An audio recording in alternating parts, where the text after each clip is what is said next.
This is my husband's Space Shuttle Lego that he just built. And I walked downstairs and saw it, and I thought it was really cool. So I had some questions to ask him about it. First, just like tell me what this is. Where did it come from? Like, how old is it? Like, is this really a space shuttle? I mean, so it's pretty new. Like, I think they still sell it on Lego's website. You can only get it through Lego. You can't, I think it's a direct-to-consumer set. Mm-hmm. But it is the Space Shuttle Discovery, as it says right here, with the Hubble Space Telescope. Okay. It's got like 2,300 pieces. I've had it for a little bit. You might have just noticed it now. Yeah. But He's got a lot. It's hard to keep up. yeah, I know. So, but this one is one of my favorite Lego sets. I'm typically buying Lego Star Wars sets. I'm a huge Lego Star Wars fan. That's the majority of my sets. Probably like 90% of my sets are Lego Star Wars. But I like this one with a couple other NASA related sets like the Saturn V rocket and the lunar lander, because I have that one too. We'll probably do another video on that.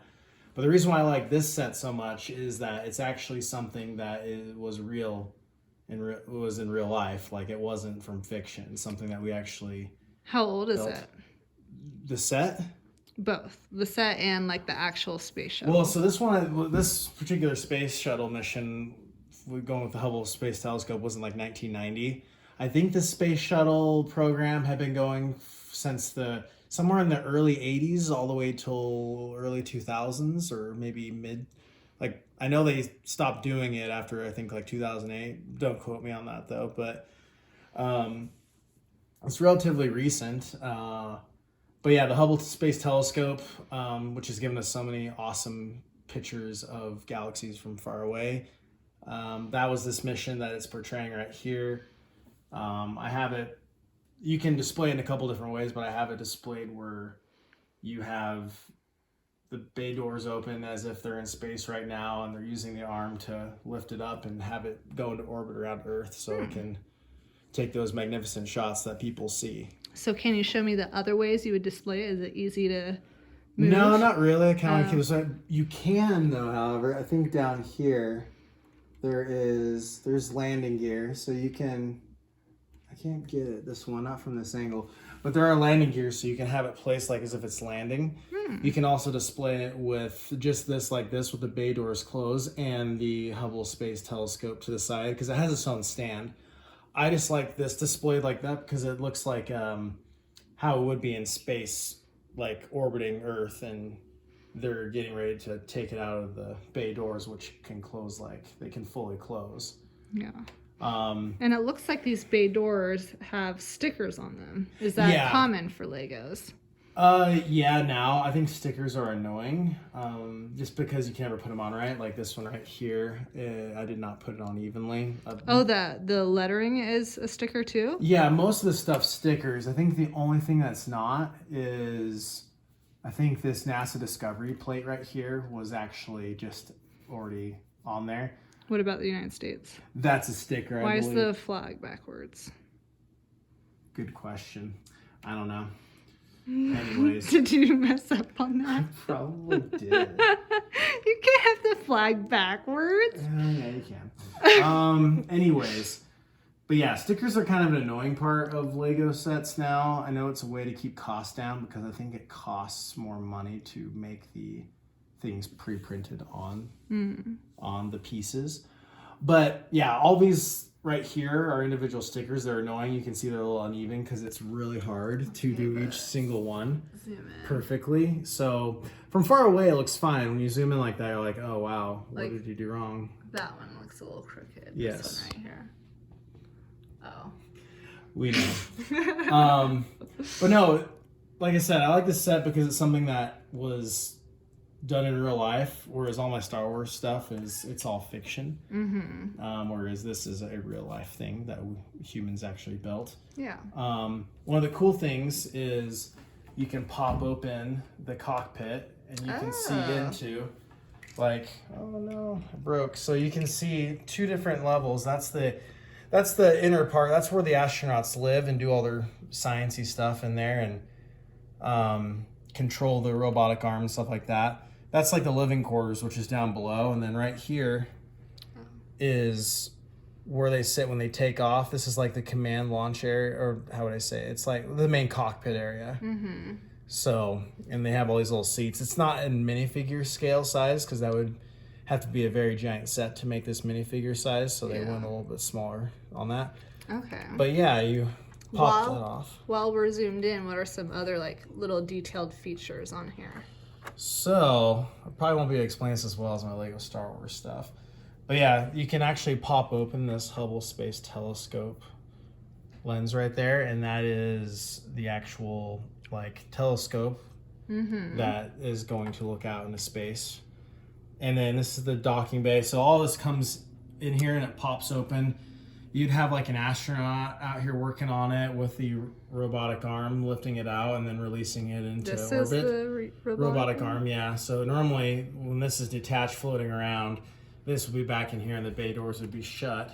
But yeah, because most of the space shuttle missions, they had payloads with them a lot of times. Is there anything cool on the back of it? Just the engines. The big engines right here, the big boosters.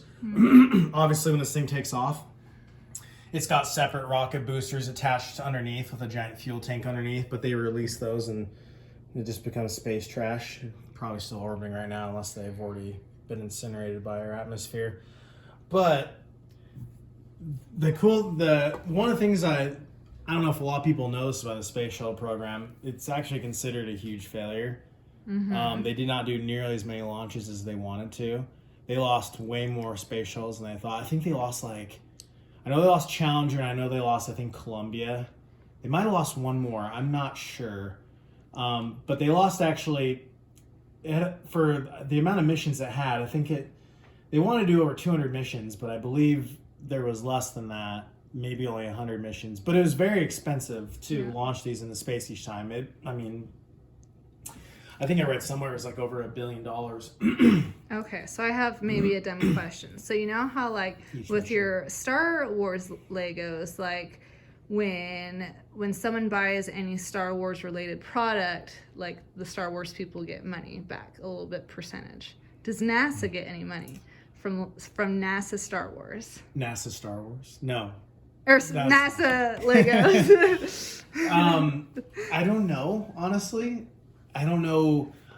Part of me says no, only because I see so many people wearing NASA t-shirts everywhere, and I'm like, are those really licensed? Oh, yeah. I don't know if NASA actually has that. Typically, I feel like the government doesn't do a really good job on copyright. Maybe they do. Maybe they do get some of it back, but I don't know. With Lego Star Wars, a chunk of that goes to Disney, which I can't stand. I still love Star Wars, but we won't get into that.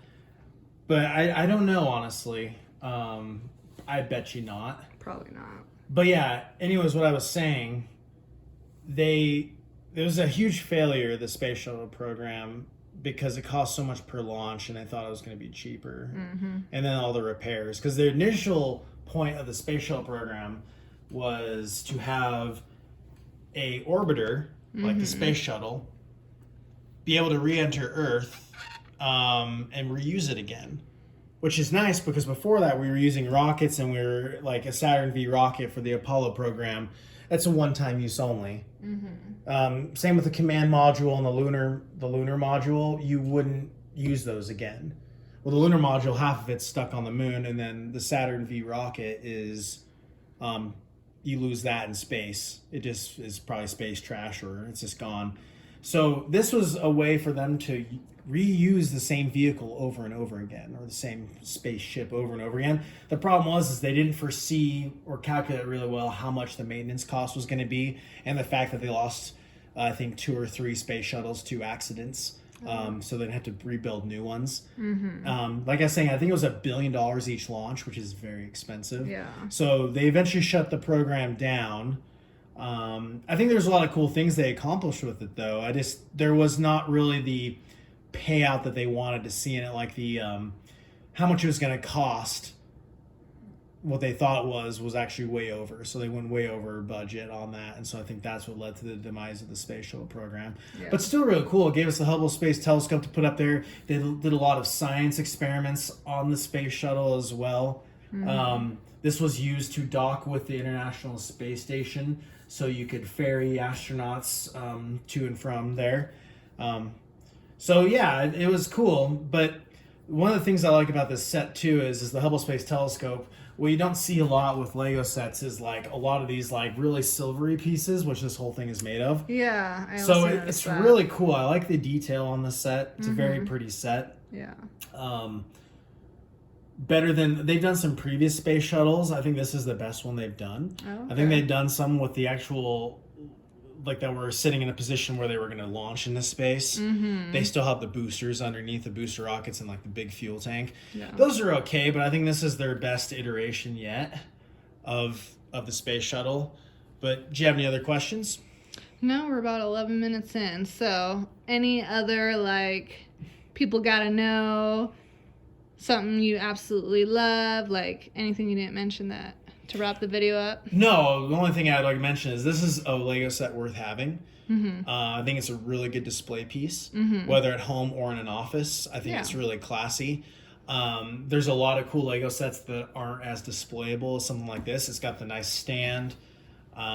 It just looks really pretty. I think it would be a good conversation starter. Yeah. People will be like, whoa, look at that, you know? Oh, and I do have a question because this is what everyone asks you. How long did it take you to put it together? So this one is considered what I consider it's weird to say this, it's a smaller Lego set in my opinion, based on ones I've built. There's 2,300 pieces. This probably took me 5 or 6 hours throughout the day. It wasn't that hard.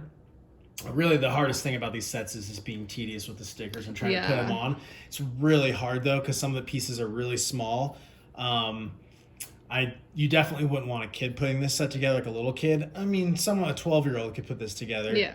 But I have sets that have taken me a whole like 24 hours to build, like the UCS Millennium Falcon, which has 7,500 pieces, way bigger than this set. So yeah, 5 or 6 hours. It's not a hard set to do, but I recommend it because it's a good display piece and good conversation starter. Well, there you have it. The NASA Space Shuttle Lego set. It's a winner. Would recommend.